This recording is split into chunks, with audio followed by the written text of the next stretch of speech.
Guys, sabi ni Sarah, kaya raw siya iniipit dahil daw sa pamulitika. Kasi gusto daw ni Martin Romualdez na manalo sa 2028. Maglayo makaya guys. Alam mo guys, ito si Sarah napasok sa laang.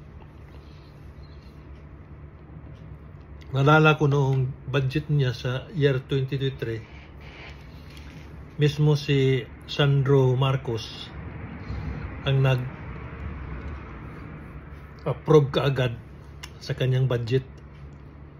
Ang budget niya, kahit humarang yun sila si Castro, pinatayan ng microphone. Kaya ang akala ni Sarah, okay na siya, na malakas siya sa BBM. Kaya kumpiyansa siya nagastusin ang pera dahil kadikit sila. Kaya siya nagagalit ngayon kasi siya ang naiipit. Para siya nahulog sa patibong. Yun ang problema ni Sarah. Kaya ngayon bigla siyang pinapabistigahan yung confidential kasi lumabas na ilang araw lang niyang ginastos yung 125 million.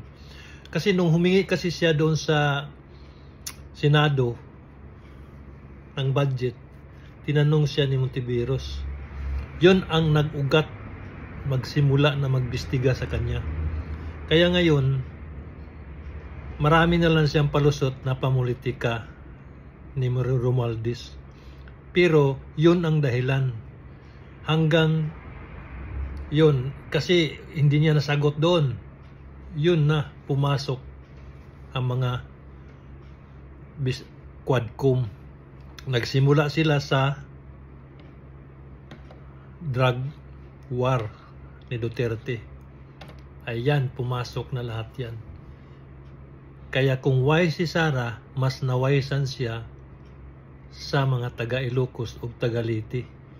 Kasi nahuli siya dyan sa mga pira na nasa DepEd at sa BP. Opisina niya kung saan ang pira. At lumabas ang lahat ng mga ebidensya na wala talagang pira na gastos para sa mga tao. Yun guys, nahulog siya sa patibong. Yun.